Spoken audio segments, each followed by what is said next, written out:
Distinguished teachers and classmates, good evening. I'm Wei Qianling from Introduction of Creative Typography, and I'm also the group member of the 5th census. Today, our group's presentation's topic is mental health, self-care for every mind. First, I would like to introduce my part to you. The first one is the introduction of our whole works and presentation, and the second one is campaign plan. First, I would like to explain why we choose mental health as our work's topic to you. Since today, young people face heavy academic pressure, social stress, and personal challenges. Mental health issues are widespread, yet many hesitate to express their true feelings and neglect their emotional needs. Through our costumes typeface and visual design, we aim to make mental health more accessible, turning abstract feelings into approachable, warm visual language, making support and awareness urgently needed and clearly visible. Since we are all young people, and it's just not only a topic, it's something that directly affects every one of us. So this topic is really important to us. And the main content of our whole work. The first one is the work's core concept is self-care. We use typography as the main visual tool to turn abstract psychological states into intuitive, a warm visual language, making mental health more accessible and acceptable. And then is our target audience. As I have mentioned, these problems are almost among young people. So our target audience is college students and young adults aged from 18 to 25, just all of us. It is a group under high pressure that needs gentle, relative, non-preachy guidance. And our core message through all of our works is we encourage everyone to prioritize self-care, embrace true emotions, and live a balanced, happy life while reducing stigma around mental health. So what exactly are we planning to do? Let's look at our campaign plan. Our goals is the first one to raise mental health awareness and then teach young people to do some practice. And the third one is build a warm, consistent visual identity across all media, including print materials and digital content. So what did we do? We created a cross-media mental health campaign using costume typography, soft colors, and healing visuals. If I have to use one sentence to summarize all of our work, is we deliver a self-care focused mental health campaign for college students using one approachable design to help young people care for their emotions and embrace well-being. Hi, I'm Zhang Xingran. The part I present is about typography hierarchy. So let's think about how to classify font hierarchy. The title is the largest and most eye-catching, used to grab attention. People's version will first capture the largest text. The title highlights the content and attracts attention. It also establishes the priority of information. Next, the subtitle is smaller than the title but larger than the body text. It is used to explain the title and guide reading. What's more, body text is medium to small in size, the most stable and clear. Because body text has high requirements for readability, it needs to reduce cognitive load. Then the auxiliary information is the smallest, used to supplement details without grabbing attention. What's more, Let's introduce the emotions conveyed by fonts. This typography is friendly, soft, playful, and childlike. Its rounded corners convey softness, friendliness, and a sense of security. The hollow plus double-line structures give us a light, playful, and interesting feeling. The strokes are mostly consistent in thickness, convey stability and simplicity. The geometric style with a slight handwritten touch is orderly yet relaxed. Then, this typography gives us the emotion is energetic, creative, dreamy, and surreal. The abundant colors give us a falling emotion and highly decorative. The strong hand-draw feel give us cultural input and an irrational sense. What's more, the irregular and inconsistent letter forms give us each letter very slightly in style, and the standardization is not pursued. It gives us a free and individualistic sense. That's all. Hi everyone, today I will be talking about media adaptation in design, and my name is Xiaojie Ling. Media adaptation means taking one design and adjusting it to fit different types of media. Different platforms have different viewing conditions, like distance, screen size, and how users interact with them. So as designers, we need to change things like layout, text size, and content to make sure the message is still clear and effective. The main goal is to keep the same message but present it in the best way for each medium.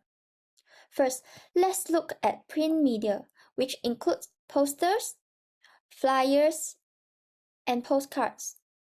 Posters are usually large and designed to be seen from far away, so they use big text, strong contrast, and eye-catching visuals to grab attention quickly. Flyers are different because they are meant to be read up close. They usually contain more information and have a more structured layout. And postcards are smaller and more simple.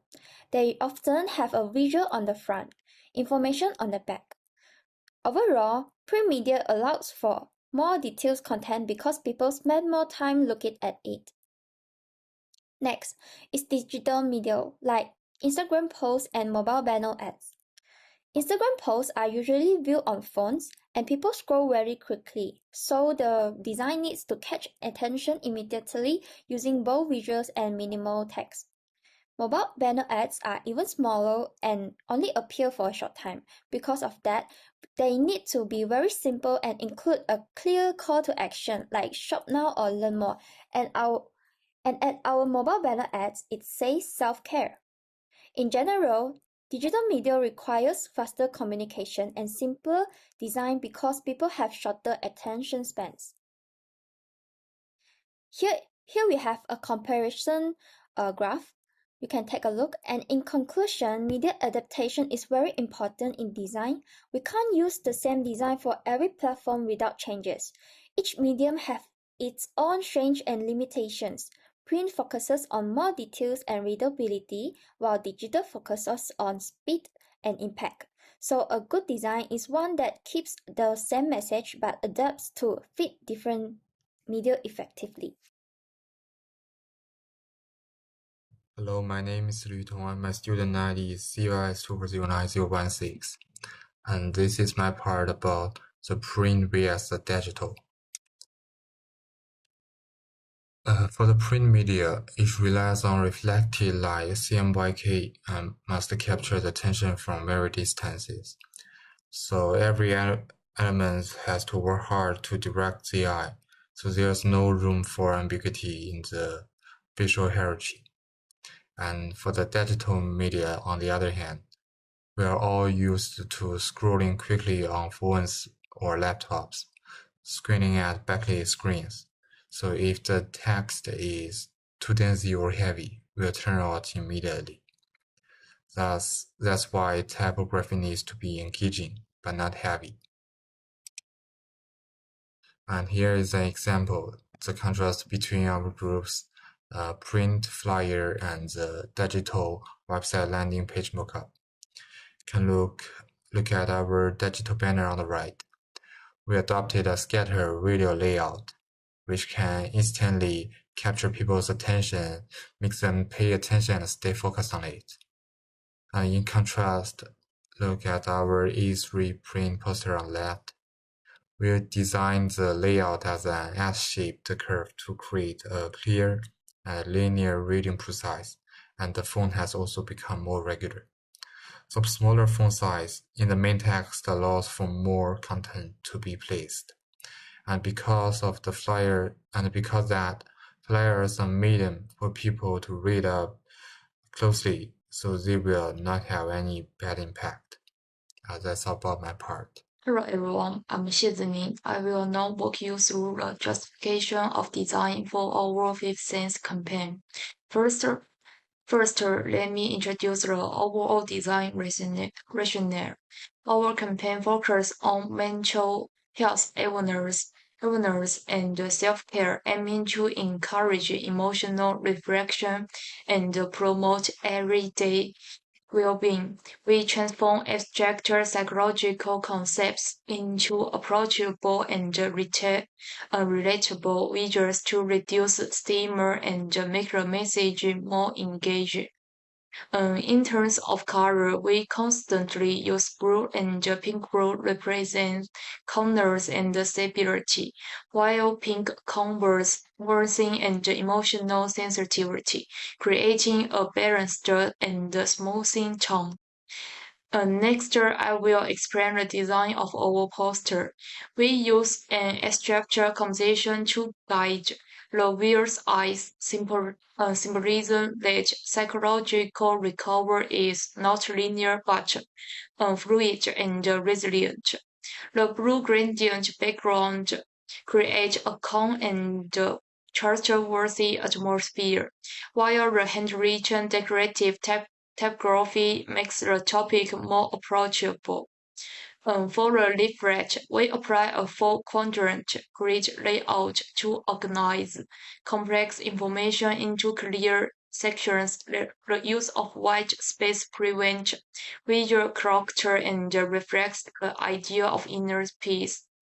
The personified character helps communication abstract like self-care and stress in a more intuitive way.